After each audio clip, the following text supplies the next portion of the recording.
शांति teacher को phone लगाइए जरा और पूछिए तो ये सही बोल रही है या गलत बोल रही है। नहीं मतलब शांति टीचर को फोन क्यों करना है? ताकि दूध का दूध और पानी का पानी हो जाए। पानी पानी तो हम हो जाएंगे शर्म के मारे, क्योंकि अगर ऐसे किसी की भी घर से टीचर को फोन जाता है तो उसका स्कूल में सब मजाक उड़ाते हैं। ताऊ जी प्लीज आप शांति टीचर को फोन मत कीजिए, नहीं तो आपसे भी स्कूल में सब सवाल करेंगे। बात तो सही है, सबको बेकार में मौका मिलेगा मेरी टांग खींचने का और ये कहने का कि मुझे अपने बच्चों का ख्याल नहीं है। पर मैं किससे कहूं कि मेरे अपने बच्चों को मेरी इज्जत का ख्याल नहीं है। अरे बच्चे मौका देंगे तो लोग तो टांग खींचेंगे ही मेरी। वाह, टांग की फिक्र है लेकिन आपकी फिक्र नहीं है, जो उस लड़की की वजह से देखना एक दिन झुक के रहेगी। तो घूमते रहिए टांग को टांग के। अरे दुनिया तो बाद में टांग खींचेगी, पहले तो यहाँ मेरे अपने घर वाले मेरी टांग खींच रहे हैं। कोई मौका छोड़ती हैं आप मेरी इज्जत की ऐसी तैसी करने का? घर में मेरी इज्जत का जुलूस निकाला जा रहा है। नहीं, बाहर स्कूल में किसी को मौका नहीं दूंगा अपना मजाक उड़ाने का, है ना? प्रीति, तुम लोग पढ़ाई पे ध्यान दो। जी जी पापा। चलो जाओ आराम करो।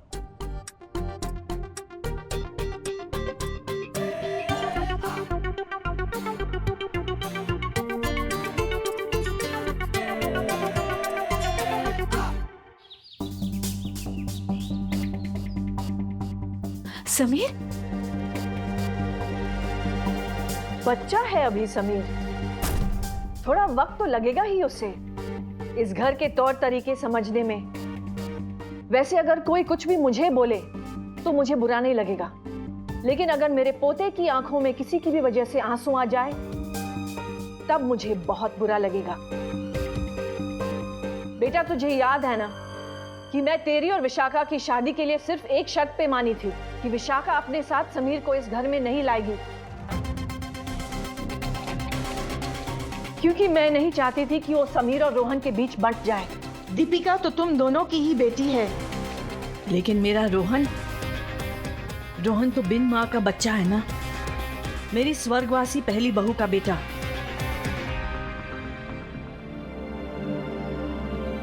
विशाखा, मुझे पता है कि तुमने रोहन को एक माँ से भी बढ़कर प्यार दिया है, लेकिन फिर भी अपने बेटे और पराये में एक माँ बंट ही जाती है। चिंता तो मुझे रोहन की हो रही है कि कहीं उसे ऐसा महसूस न हो कि उसकी मम्मी का प्यार बंट गया है।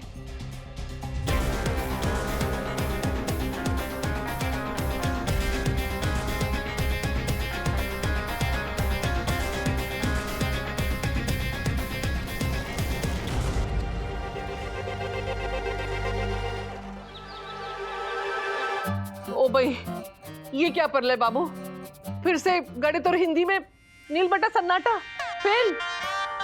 इंग्लिश में 2 नंबर और गणित में 0। ओ भाई, तेरे पापा को पता चलेगा ना तो छत जमीन पे और जमीन अपने सर पे उठा लेंगे। क्या फायदा हुआ उस सिफाली से ट्यूशन पढ़वाने का, जो इतना बड़ा अंडा ही आना था। पैसों का गुड़ गोबर हुआ सो अलग। मम्मी, जिस चैप्टर को सिफर ने पढ़ा था उसमें 2 नंबर आए, वरना वो भी नहीं आते। आपने ट्यूशन पढ़ाने से ना बोल दिया, वरना मैं पास हो जाता। वैसे ताई जी, मेरे ख्याल से ना प्रलय एकदम सही कह रहा है। आप एक काम कीजिए ना, शिफाली से बात कीजिए इसे दोबारा ट्यूशन पढ़ाने के लिए। नहीं वाह, तुमसे किसने पूछा जो चढ़ी कढ़ाई में चमचा चलाने के लिए आ गए?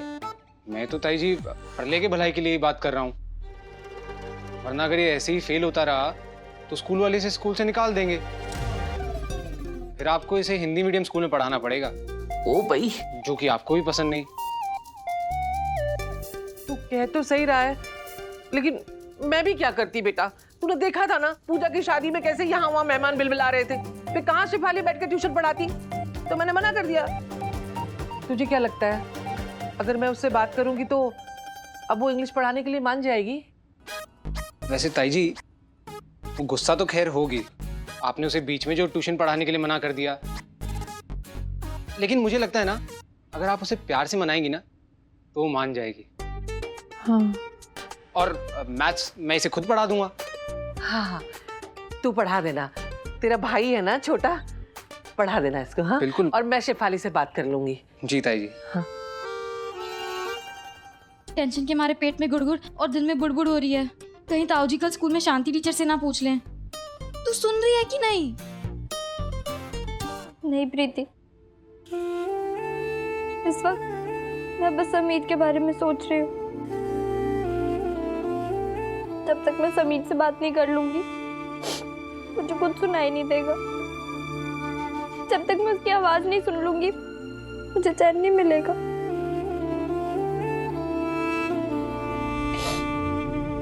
कुछ तो चमत्कार कीजिए,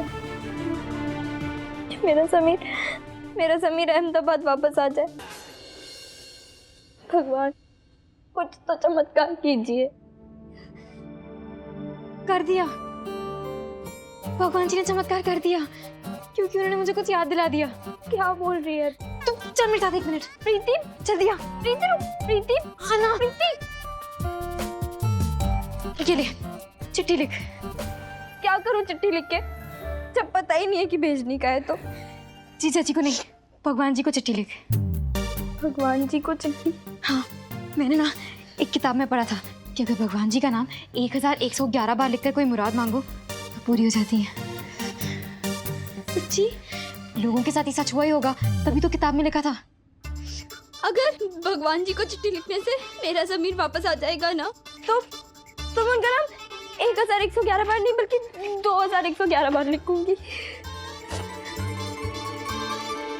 प्रीति, नैना, अरे तुम दोनों यहाँ बैठी हो, जाके फोन करो। हाँ वही तो करना है। क्या? तुझे कैसे पता? वो अच्छा सुन, मैं क्या कह रही थी, वो पूजा की शादी के वीडियो कैसेट देने वाला था, वीडियो वाला, तो एक बार फोन करके पूछ लो कि वीडियो तैयार हुआ कि नहीं। क्या पूजा दीदी की शादी का वीडियो मिल रहा है? वही तो, भगवान झूठ ना बुलाए, पूजा की शादी में कब कहाँ क्या हुआ था मुझे तो कुछ होश ही नहीं है। अब आराम से बैठ कर देखूंगी। नैना, अब उदास होना छोड़, अब मुस्कुरा दे, बीमार दिखेगी तो और बीमार होगी। और जाके फोन कर ले, ठीक है? है ना? सुन, आज का दिन बहुत अच्छा है। आज अगर हम भगवान जी से कुछ भी मांग लेते ना तो मिल जाता। तेरे समीर के दर्शन हो जाएंगे, वीडियो में ही सही, लेकिन तू जीजा जी को देख पाएगी। हाँ।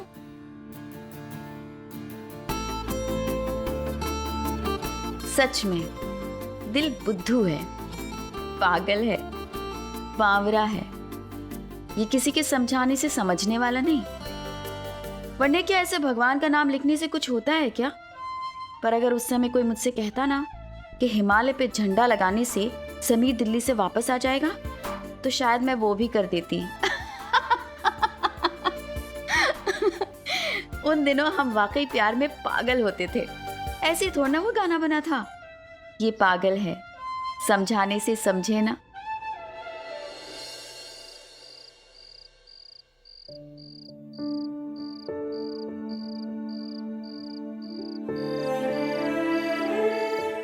तुम्हारे लिए बनाया था, तुम पहनोगे ना? एक तुम ही तो हो यहाँ, मेरी अपनी,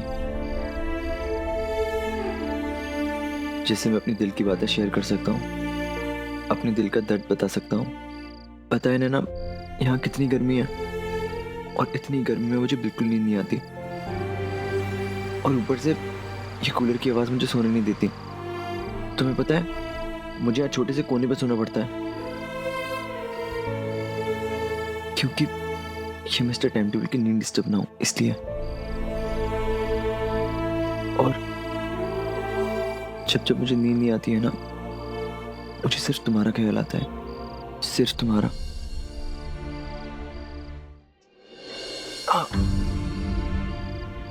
दोस्त हो तुम दोनों समीर? क्या दोस्त हो? हाँ दोस्ती तो है हम समीर के। ये होते हैं दोस्त, इसे कहते हैं दोस्ती। तुम दोनों के होते हुए समीर को चोट कैसे लगी? अरे यार, चोट को थोड़ी ना, अरे चोट को थोड़ी ना पता था कि हम दोनों इसके दोस्त हैं। हाँ, अगर उससे पता होता तो कह देते आजा चोट हमें लग जा। चुप करो तुम दोनों, बकवास करवा लो बस। हम तो समीर के पीछे बैठे थे और ये तुमसे मिलने की जल्दी में आसमान में बाइक उड़ा रहा था। देखो कितनी चोट लग गई। कितना खून बह रहा है। मुन्ना पंडित, अपना डॉक्टर से इंजेक्शन लगवा लेना। हम क्यों इंजेक्शन लगवाएं? तुम दोनों को नहीं, समीर को लगवाना है। बिल्कुल ख्याल नहीं रखते हो ना अपना।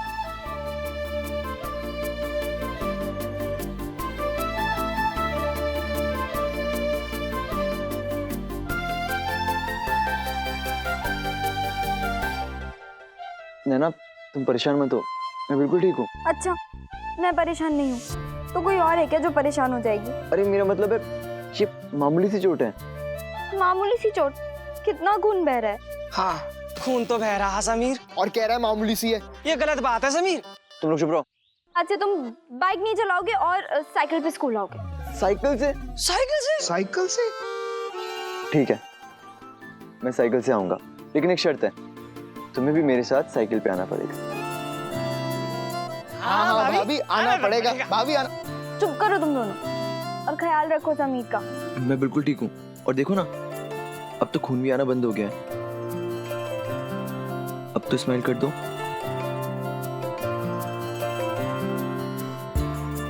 समीर, अपना ख्याल रखा करो, क्योंकि चोट तुम्हें लगती है तो दर्द मुझे भी होता है।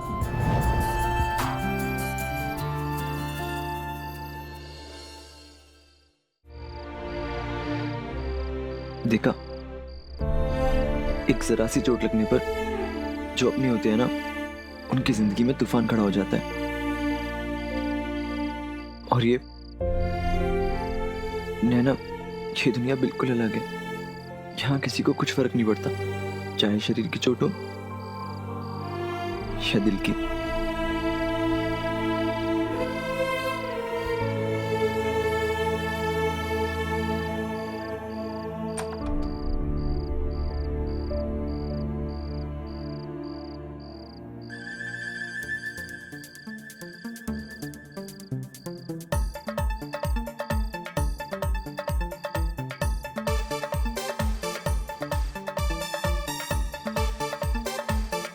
क्या? STD है? हाँ, नहीं दे सकती, मम्मी पापा आ जाएंगे। प्लीज, बस एक कॉल करना है। अच्छा, लेकिन जल्दी देना। उन दिनों हीरो हीरोइन की लव स्टोरी में पड़ोसी ही तो फरिश्ते की तरह आते थे। फिर चाहे पड़ोसी के घर से फोन करना हो या उनके घर में आशिक से मीटिंग। पर आजकल तो लोग अपने पड़ोस में रह रहे इंसान का चेहरा भी नहीं जानते। हेलो समीर। नैना, तुम चले गए क्या?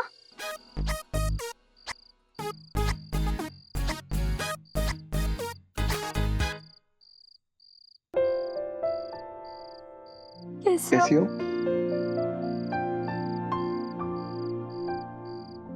हम हमेशा ऐसे ही करते हैं। समीर, सॉरी। जब तुम्हें मेरी सबसे ज्यादा जरूरत थी तब मैं तुम्हारे साथ थी ही नहीं।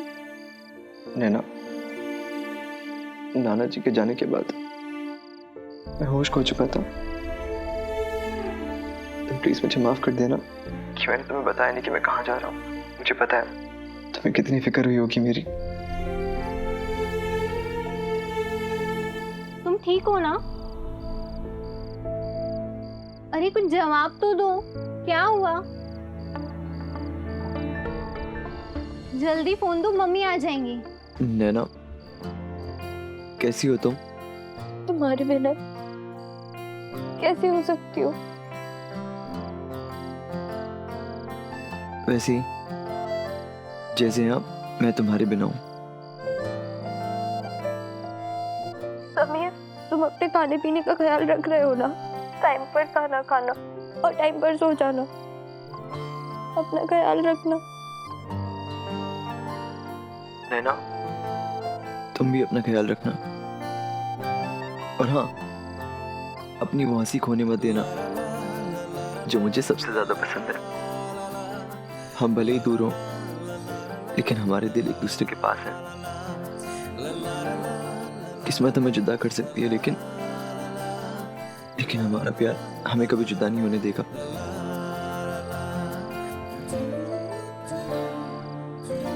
हम कब मिलेंगे?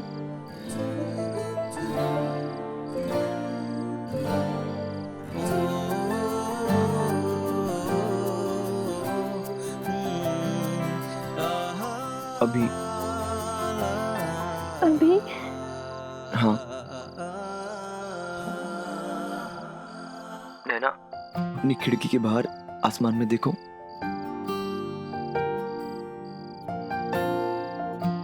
जो सबसे ज्यादा चमकता सितारा है ना, वो मैं हूं। और मैं भी यहाँ आसमान में देख रहा हूँ उस सितारे को जो सबसे ज्यादा चमक रहा है, जो तुम हो।